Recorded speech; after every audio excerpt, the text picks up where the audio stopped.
and welcome to the lap guide here for Porsche Cup in week number 5 on iRacing. You're on the Coach Dave Academy YouTube channel. My name is William Chadwick.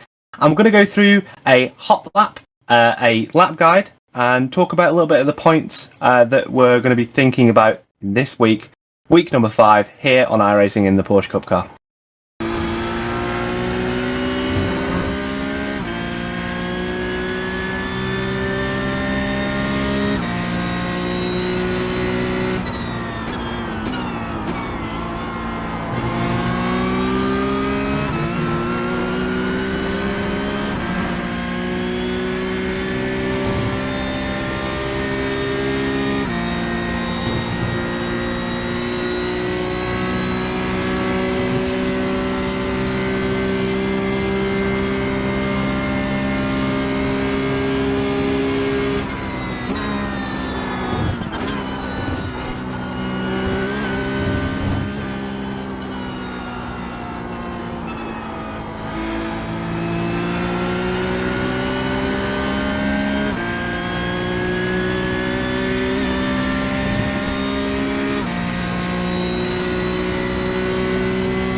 So, you've just watched the hot lap. Now we're here at the lap guide. So, some things to bear in mind. Very, very simple track, but it can be very, very easy to mess it up just by getting your wrong lines, not quite getting the speed through. And it's really important just to look at the fine details and really understand how to go fast here at Watkins Glen Cup. So, start your lap. Make sure you get a nice wide entry to start. If you're on a qualifying, if you're on a race, obviously this doesn't apply. Get a nice run out the final corner, and we're off towards turn number 1. As we look towards turn 1, you're going to be braking just before 300 board. So in a GT3, you're normally braking at 300. We're just a little bit before that. Nice little build-up of the brake pressure to a nice peak around about 90%. Kind of varies depending on driver's style, but you're around about that. Just a nice peak, get the car in. So you might have a bit of lock-in on the bike, whatever bias you use, but you kind of want to get into this little rut here, just beneath the big curb and the little flat one, which basically is another extension of the track. Talked about it a lot in my lap guides, but the curbs on iRacing give you so much grip that it's not necessary for you to avoid them in any way, just in case, you know, they're obviously a bit bigger, that can offset the balance of the car, but this is basically just a flat extension of the track, so we use that. Power early, right? So you can run all the way here, but if you drop all 4 wheels off, you will get a off track. Making sure we get that good exit and up the hill. In general regard for the S's, just get a nice close run to these curbs. Don't ride them because it just does upset the car. Even that wasn't the best, to be honest. And a nice tight line through the right little bit of the S's and angle it towards the bus stops. So, bus stop, depending on how risky you want to be, you want to get as close to this wall as possible. On this lap, we're not massively close, but we're still we're still pretty close. But it's fine margins. So, braking, you know, you're braking a bit later than you think. Just past the 400, and you're carrying a nice bit of speed in. Ideal line is like running almost on the barrier, but this is pretty okay. As you get a run through this next bit, you want to just try and avoid the off track that's on the inside here, but take a lot of curb and just let the car take it. This Porsche Cup car is pretty good on the curbs, so you don't need to worry about it too much. Wait for it to turn flat out.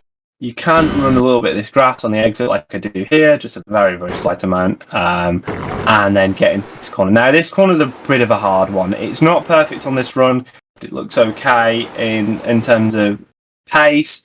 But really, you want to get right onto this curb with the front wheels, if you can, on a reasonably tight entry, kind of where I'm entering here. And then you want to get the confidence to just plant the throttle. So in an ideal run, I'd be flat out probably here, but I'm not actually because I hesitate a little bit because I'm not sure about the understeer. And you're running right out here. Right out. We just completely ignore the track limits almost because you can run as far wide here as possible. You can just about skim the grass, but you want to be careful of catching any cones. They can end up underneath your car and stuff like this. So Nice shoot at the gap here and just get off before the exit of this grass. If you touch the grass, you get an off track. That's pretty good. Right, so your 2 final corners. Go into these. They're pretty high speed. I want to really open up this entry. As you can see here, I'm massively pushing the entry in terms of the width of the track. Really important because making that corner as shallow as possible allows us to carry as much speed. Getting onto the brakes, rolling off it. Not really clipping this curb because if that raises the front wheel, you kind of offset the balance and it might go round me.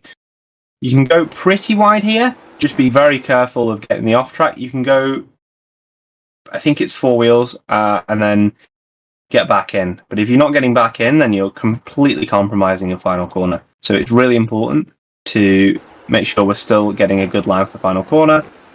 Braking a little bit offset, so you end up not braking too much. You get the nose in, the final corner. Again, not riding that curve because it gets you a bit off camber. And it's right up against the wall. You want to get right close to the wall.